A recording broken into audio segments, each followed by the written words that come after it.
Hi ಎಲ್ಲರಿಗೂ ನಮಸ್ಕಾರ. Welcome to my channel Shalini Kaipaka. ನಾನು ಇವತ್ತಿನ ವಿಡಿಯೋದಲ್ಲಿ ಸಬ್ಬಸಿಗೆ ಸೊಪ್ಪಿನ ಮಸಾಲೆ ರೊಟ್ಟಿ ಹೇಗೆ ಮಾಡೋದು ಅಂತ ತೋರಿಸ್ತಾ ಇದ್ದೀನಿ.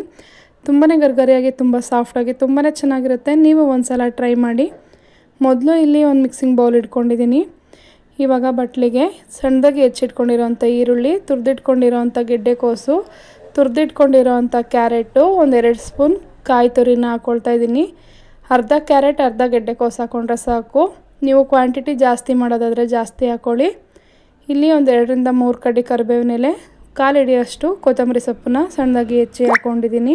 ಚಾಪರಲ್ಲಿದ್ದರೆ ಎಲ್ಲದನ್ನು ತರಕಾರಿನ ಚಾಪ್ ಮಾಡಿ ಹಾಕೋಬಹುದು. ಇವಾಗ ಒಂದು ಅರ್ಧ ಹಿಡಿಯಷ್ಟು ಸಬ್ಬಸಿಗೆ ಸೊಪ್ಪನ್ನ ಈ ರೀತಿ ಸಣ್ಣದಾಗಿ ಹೆಚ್ಚಿ ಹಾಕ್ಕೊಂಡು ರುಚಿಗೆ ತಕ್ಕಷ್ಟು ಉಪ್ಪನ್ನು ಹಾಕ್ಕೊಳ್ತಾ ಇದ್ದೀನಿ. ಉಪ್ಪು ನೋಡಿ ಹಾಕ್ಕೊಳ್ಳಿ, ಆಮೇಲೆ ಬೇಕಾದರೂ ಹಾಕೋಬಹುದು.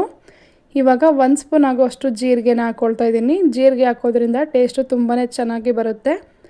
ಇವಾಗ 2 ಬಟ್ಲು ಅಕ್ಕಿ ಹಿಟ್ಟನ್ನು ಹಾಕ್ಕೊಳ್ತಾ ಇದ್ದೀನಿ. ನೀವು ಜಾಸ್ತಿ ಕ್ವಾಂಟಿಟಿಲಿ ಮಾಡೋದಾದರೆ ಅಕ್ಕಿ ಹಿಟ್ಟನ್ನು ಜಾಸ್ತಿ ಹಾಕ್ಕೊಳ್ಳಿ. ನಾನಿಲ್ಲಿ ತರಕಾರಿ ಮತ್ತು ಈರುಳ್ಳಿ ಎಲ್ಲ ಸ್ವಲ್ಪ ಜಾಸ್ತಿ ಹಾಕ್ಕೊಂಡಿದ್ದೀನಿ. ಇವಾಗ ನೀರು ಹಾಕ್ದಂಗೆ ಡ್ರೈ ಆಗಿ ಮಿಕ್ಸ್ ಮಾಡ್ಕೋಬೇಕು. ಏಕೆಂದರೆ ತರಕಾರಿ ಈರುಳ್ಳಿಲೆಲ್ಲ ನೀರಿನ ಅಂಶ ಇರುತ್ತೆ. ಸ್ವಲ್ಪ ಹಿಟ್ಟು ಕಡಿಮೆ ಅಂತ ಅನ್ನಿಸ್ತು, ಮತ್ತೆ ಒಂದು ಬೌಲ್ ಹಿಟ್ಟನ್ನು ಸೇರಿಸ್ಕೊಳ್ತಾ ಇದ್ದೀನಿ. ಈ ರೀತಿ ನೀವು ಹಿಟ್ಟನ್ನು ನೋಡಿ ಹಾಕ್ಕೊಳ್ಳಿ. ಜಾಸ್ತಿ ಬೇಕು ಅಂದರೆ ಸ್ವಲ್ಪ ಹಿಟ್ಟನ್ನು ಜಾಸ್ತಿ ಹಾಕ್ಕೊಳ್ಳಿ. ನಾನಿಲ್ಲಿ ತರಕಾರಿ ಸ್ವಲ್ಪ ಜಾಸ್ತಿ ಹಾಕಿರೋದ್ರಿಂದ 3 ಬಟ್ಲು ಹಿಟ್ಟನ್ನು ಹಾಕ್ಕೊಂಡಿದ್ದೀನಿ, ಅಕ್ಕಿ ಹಿಟ್ಟನ್ನು. ಇವಾಗ ಬೇರೆ ಒಂದು ದೊಡ್ಡ ಪಾತ್ರೆಗೆ ಹಾಕ್ಕೊಂಡು ಮತ್ತೆ ಹಿಟ್ಟನ್ನು, ಅಕ್ಕಿ ಹಿಟ್ಟು ಮತ್ತು ತರಕಾರಿ ಎಲ್ಲ ಮಿಕ್ಸ್ ಆಗೋ ಥರ ಚೆನ್ನಾಗಿ ಕೈಯಲ್ಲಿ ಕಲಗಿಸ್ಕೋಬೇಕು. ಇವಾಗ ನೀರನ್ನು ಸೇರಿಸ್ಕೊಳ್ಬೇಕು. ಒಂದೇ ಸಲ ನೀರು ಹಾಕೊಳ್ಳೋದಕ್ಕೆ ಹೋಗಬೇಡಿ. ಸ್ವಲ್ಪನೇ ನೀರನ್ನು ಹಾಕ್ಕೊಂಡು ಹಿಟ್ಟನ್ನು ಚೆನ್ನಾಗಿ ನಾದ್ಕೊಂಡು ಕಲಗಿಸ್ಕೋಬೇಕು. ತುಂಬ ತೆಳುವಾಗಿ ಹಿಟ್ಟನ್ನು ಕಲಗಿಸ್ಕೋಬಾರ್ದು. ಸ್ವಲ್ಪ ಮೀಡಿಯಮ್ ಆದದಲ್ಲಿ ಹಿಟ್ಟನ್ನು ಕಲಗಿಸ್ಕೋಬೇಕು. ನಾನು ಹಸಿಮೆಣಸಿನ್ಕಾಯಿನ ಹಾಕೋದನ್ನು ಮರ್ತಿದ್ದೆ. ಖಾರಕ್ಕೆ ತಕ್ಕಷ್ಟು ನೋಡಿ ಹಸಿಮೆಣಸಿನ್ಕಾಯಿನ ಹಾಕ್ಕೊಂಡು ಈ ರೀತಿ ಚೆನ್ನಾಗಿ ಒಂದು ಸಲ ಮಿಕ್ಸ್ ಮಾಡಿಕೊಂಡು, ಅಕ್ಕಿ ಹಿಟ್ಟು ರೊಟ್ಟಿ ಮಾಡೋದಕ್ಕೆ ಈ ಹದದಲ್ಲಿ ಇರಬೇಕು. ತುಂಬಾ ಗಟ್ಟಿನೂ ಇರಬಾರ್ದು, ತುಂಬಾ ತೆಳುವಾಗಿನೂ ಕೂಡ ಇರಬಾರ್ದು.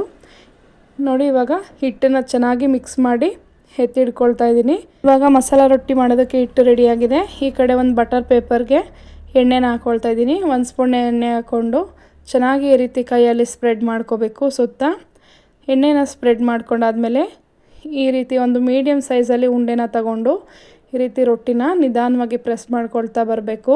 ಈ ರೊಟ್ಟಿನ ಎಷ್ಟು ಅಗಲವಾಗಾದರೂ ಎಷ್ಟು ತೆಳುವಾಗಾದ್ರೂ ತೊಡ್ಕೋಬೋದು. ನೋಡಿ, ಈ ರೀತಿ ನಿಧಾನವಾಗಿ ತೊಡ್ಕೊಳ್ತಾ ಬರಬೇಕು. ಸುತ್ತ ಎಲ್ಲಿ ದಪ್ಪ ಇರುತ್ತೆ ಅಲ್ಲೆಲ್ಲ ತೊಡ್ಕೊಳ್ತಾ ಬಂದರೆ ತುಂಬಾ ತೆಳುವಾಗಿ ರೊಟ್ಟಿ ರೆಡಿಯಾಗುತ್ತೆ. ಇವಾಗ ಈ ಕಡೆ ಒಂದು ತವನ ಚೆನ್ನಾಗಿ ಕಾಯಿಸ್ಕೋಬೇಕು. ತವ ಚೆನ್ನಾಗಿ ಬಿಸಿ ಆದಮೇಲೆ 1 ಸ್ಪೂನ್ ಎಣ್ಣೆ ಹಾಕ್ಕೊಂಡು ಈ ರೀತಿ ಚೆನ್ನಾಗಿ ಸ್ಪ್ರೆಡ್ ಮಾಡ್ಕೋಬೇಕು. ತೊಟ್ಕೊಂಡಿರೋಂಥ ರೊಟ್ಟಿನ ಈ ರೀತಿ ಹಾಕ್ಕೊಳ್ಬೇಕು. ರೊಟ್ಟಿನ ಹಾಕ್ಕೊಂಡಾದ್ಮೇಲೆ ಈ ರೀತಿ ಸ್ವಲ್ಪ ನಿಧಾನವಾಗಿ ಪ್ರೆಸ್ ಮಾಡಿ ಜಸ್ಟ್ ಒಂದು 2 ನಿಮಿಷ ಬೇಯೋದಕ್ಕೆ ಬಿಡಬೇಕು. ಒಂದೊಂದು ಸೈಡ್ 2ರಿಂದ 3 ನಿಮಿಷ ಬೇಯಿಸ್ಕೊಂಡ್ರೆ ಸಾಕು. ನೋಡಿ, ಇವಾಗ 2 ನಿಮಿಷ ಬೇಯಿಸಿದ್ದೀನಿ. ಪೇಪರ್ ಅದಾಗೆ ಬಿಟ್ಟಿದೆ. ಇವಾಗ ರೊಟ್ಟಿಗೆ ಮೇಲ್ಗಡೆ ಒಂದು ಅರ್ಧ ಸ್ಪೂನ್ ಎಣ್ಣೆನ ಹಾಕ್ಕೊಂಡು ಈ ರೀತಿ ರೊಟ್ಟಿ ಸುತ್ತ ಸ್ಪ್ರೆಡ್ ಮಾಡ್ಕೋಬೇಕು. ಜಾಸ್ತಿ ಎಣ್ಣೆ ಬೇಕಾಗಲ್ಲ ಈ ರೊಟ್ಟಿ ಮಾಡೋದಕ್ಕೆ. ನೋಡಿ, ಇವಾಗ ಈ ರೀತಿ ಚೆನ್ನಾಗಿ ಸ್ಪ್ರೆಡ್ ಮಾಡಿಕೊಂಡು ಫ್ಲಿಪ್ ಮಾಡಿ ಬೇಯಿಸ್ಕೋಬೇಕು. ಹೈ ಫ್ಲೇಮಲ್ಲಿ ಬೇಯಿಸೋದಕ್ಕೆ ಹೋಗಬೇಡಿ, ರೊಟ್ಟಿ ಸೀದೋಗ್ಬಿಡುತ್ತೆ. ಮೀಡಿಯಮ್ ಟು ಹೈ ಫ್ಲೇಮಲ್ಲಿ ಇಟ್ಕೊಳ್ಳಿ, ತುಂಬ ಹೈ ಫ್ಲೇಮಲ್ಲಿ ಇಟ್ಕೋಬಾರ್ದು. ಇವಾಗ ಈ ರೀತಿ ಮತ್ತೆ ಫ್ಲಿಪ್ ಮಾಡಿ ಹಾಕ್ಕೊಂಡು ಮತ್ತೆ ಒಂದು 2ರಿಂದ 3 ನಿಮಿಷ ಅಕ್ಕಿ ರೊಟ್ಟಿನ ಬೇಯಿಸ್ಕೊಂಡ್ರೆ ರೆಡಿ ಆಗುತ್ತೆ. ಅದು ಬೇಯೋ ಅಷ್ಟರಲ್ಲಿ ಮತ್ತೆ ಈ ಕಡೆ ಒಂದು ರೊಟ್ಟಿನ ರೆಡಿ ಮಾಡ್ಕೊಳ್ತಾ ಇದ್ದೀನಿ. ನೋಡಿ, 2 ಸೈಡ್ ಕೂಡ ಅಕ್ಕಿ ರೊಟ್ಟಿ ತುಂಬಾ ಚೆನ್ನಾಗಿ ಬೆಂದಿದೆ. ತುಂಬಾ ಸಾಫ್ಟಾಗಿ ಇದೆ ಅಕ್ಕಿ ರೊಟ್ಟಿ. ಇವಾಗ ನೋಡಿದ್ರಲ್ವ ಮಸಾಲ ಅಕ್ಕಿ ರೊಟ್ಟಿ ಅಥವಾ ಸಬ್ಬಸಿಗೆ ಮಸಾಲ ಅಕ್ಕಿ ರೊಟ್ಟಿ ಹೇಗೆ ಮಾಡೋದು ಅಂತ. ನಾನಿಲ್ಲಿ ಮಸಾಲ ಅಕ್ಕಿ ರೊಟ್ಟಿ ಜೊತೆ ಬದನೆಕಾಯಿ ಎಣ್ಗಾಯಿನ ಮಾಡಿದ್ದೀನಿ. ಇವೆರಡೂ ಕಾಂಬಿನೇಷನ್ ಮಾತ್ರ ಸಖತ್ತಾಗಿರುತ್ತೆ. ನೀವು ಒಂದು ಸಲ ಟ್ರೈ ಮಾಡಿ. ವಿಡಿಯೋ ಇಷ್ಟ ಆದರೆ ನನ್ನ ಚಾನಲ್ನ ಸಬ್ಸ್ಕ್ರೈಬ್ ಮಾಡಿ, ಲೈಕ್ ಮಾಡಿ.